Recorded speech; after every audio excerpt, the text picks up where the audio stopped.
बिस्मिल्लाहिर्रहमानिर्रहीम। आज का चैप्टर है 9th क्लास केमिस्ट्री का चैप्टर नंबर 2 शॉर्ट क्वेश्चंस। सबसे पहले है चैप्टर नंबर 2 के शॉर्ट क्वेश्चन में सबसे इंपॉर्टेंट शॉर्ट क्वेश्चन है, काफी दफा बोर्ड में भी आ चुका है। सवाल है who discovered electron and proton. Electron और प्रोटॉन को किसने दरियाफ्त किया? Who discovered electron and proton. ये पेज नंबर 28 के ऊपर ही इसका जवाब लिखा हुआ है, येलो लाइंस जो हैं। In 1886, Goldstein discovered positively charged particles called protons. Goldstein ने पॉजिटिव चार्ज वाले जो पार्टिकल्स थे जिनको प्रोटॉन कहते हैं उसने डिस्कवर किया, गोल्डस्टाइन ने। And in 1897 J Thomson found in an atom the negatively charged particles known as electron. और जे थॉमसन ने नेगेटिव चार्ज वाले जो पार्टिकल्स थे उनको डिस्कवर किया जिसको इलेक्ट्रॉन्स कहते हैं। तो ये जवाब है who discovered electron and proton का। ये जो तीन लाइनें हैं इन 1886 से लेकर नाउन एज इलेक्ट्रॉन तक। दूसरा सवाल है, ये भी बहुत इंपॉर्टेंट है, ये भी काफी दफा बोर्ड में आ चुका है। What is plum pudding theory? Plum pudding theory से क्या मुराद है? इसका जवाब है ये येलो लाइंस थॉमसन से। Thomson put forth his plum pudding theory. Thomson ने अपनी प्लम पडिंग थ्योरी पेश की।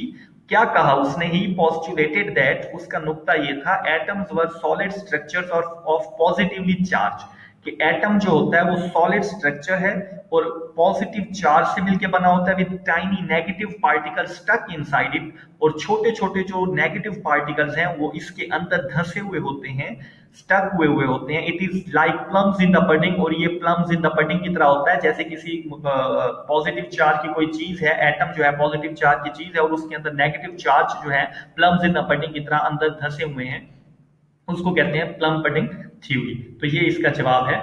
उसके बाद जो नेक्स्ट शॉर्ट क्वेश्चन आता है सेकंड चैप्टर में वो ये है कि right any two properties of cathode rays. Cathode rays की कोई सी दो प्रॉपर्टीज लिखें, तो कोई सी भी दो आपने लिख लेनी है। जैसे the rays temperature of the body on which they fall, जिस भी जिस्म के ऊपर ये कैथोड रेज पड़ती हैं उनका टेम्परेचर बढ़ जाता है।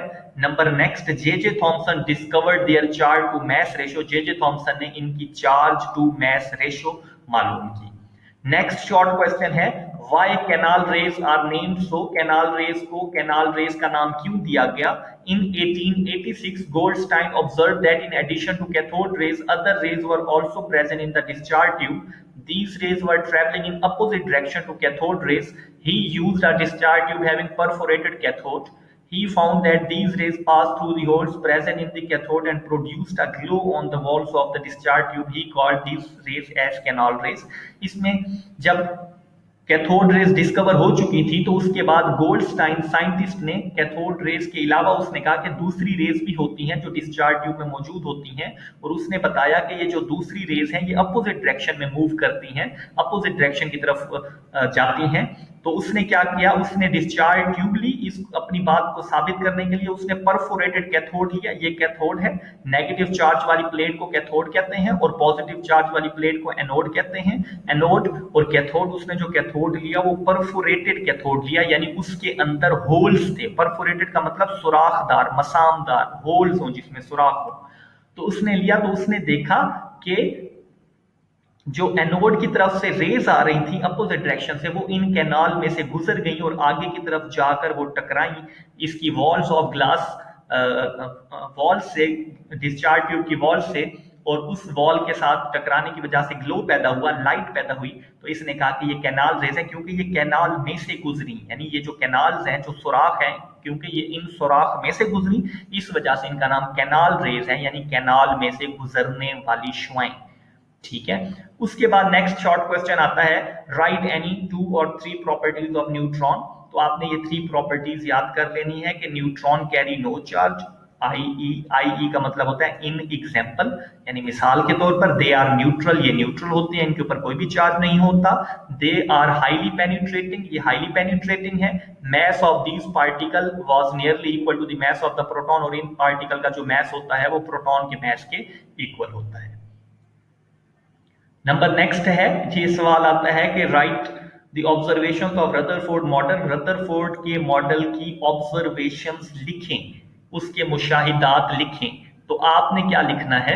आपने लिखना है कि almost all the particles pass through the foil undeflected, जो आपने पढ़ा था कि रदरफोर्ड के मॉडल में उसने वो सारी जो स्टोरी आपने पढ़ी थी, गोल्ड फॉइल यूज की थी, गोल्ड फॉइल में से अल्फा पार्टिकल गुजारे थे, अल्फा पार्टिकल गुजारने से क्या उसने देखा, तो वही आपने बताना है। उसने क्या देखा? नंबर 1, ऑलमोस्ट तकरीबन ऑल द पार्टिकल्स, तमाम particle pass through the foil undeflected. Undeflected mean straight, सीधा।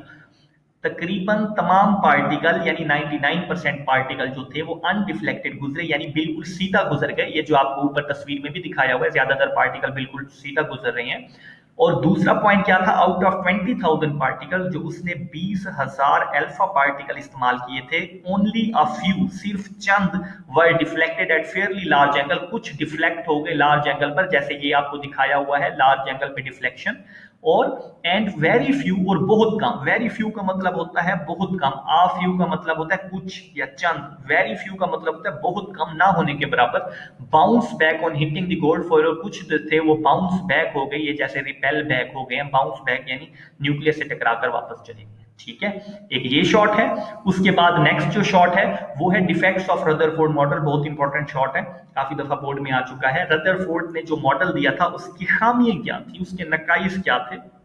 Number 1, according to classical theory of radiation, Rutherford के मॉडल की जो बुनियाद थी, जो बेस थी, वो क्लासिकल थ्योरी पे थी। क्लासिकल थ्योरी क्या बताती है कि electrons being the charged particle, electron क्योंकि चार्ज पार्टिकल है यानी नेगेटिव चार्ज वाले हैं, शुड रिलीज और इमिट एनर्जी कंटिन्यूअसली, इलेक्ट्रॉन्स को हर वक्त एनर्जी खारिज करना चाहिए, and they should ultimately fall into the nucleus, और इनको न्यूक्लियस में गिर जाना चाहिए, लेकिन असल में ऐसा नहीं होता। तो ये पहली खामी थी इसकी कि इसने कहा था इलेक्ट्रॉन्स को हर वक्त एनर्जी खारिज करनी चाहिए, और आखिरकार जब इनकी एनर्जी जीरो हो जाए, ये जाके न्यूक्लियस में गिर जाए और एटम क्लैप्स हो जाए, तबाह हो जाए, लेकिन असल में ऐसा नहीं होता।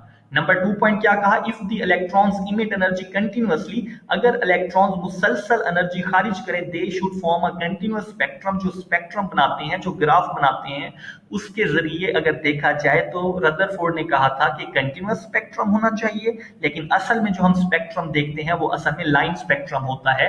But in fact line spectrum was observed, लेकिन दर हकीकत लाइन स्पेक्ट्रम था। तो दूसरी खामी रदरफोर्ड की ये थी कि इसने कहा था कि कंटिन्यूअस स्पेक्ट्रम होता है, लेकिन असल में लाइन स्पेक्ट्रम था, जो हम रेडिएशंस देखते हैं। नंबर नेक्स्ट है, ये भी बहुत इंपॉर्टेंट सवाल है, काफी दफा बोर्ड में आ चुका है कि when an electron absorb energy and when an electron radiate और इमिट एनर्जी। तो आपने जवाब लिखना है इसका, नंबर 4 पॉइंट्स लिखना है यहां से।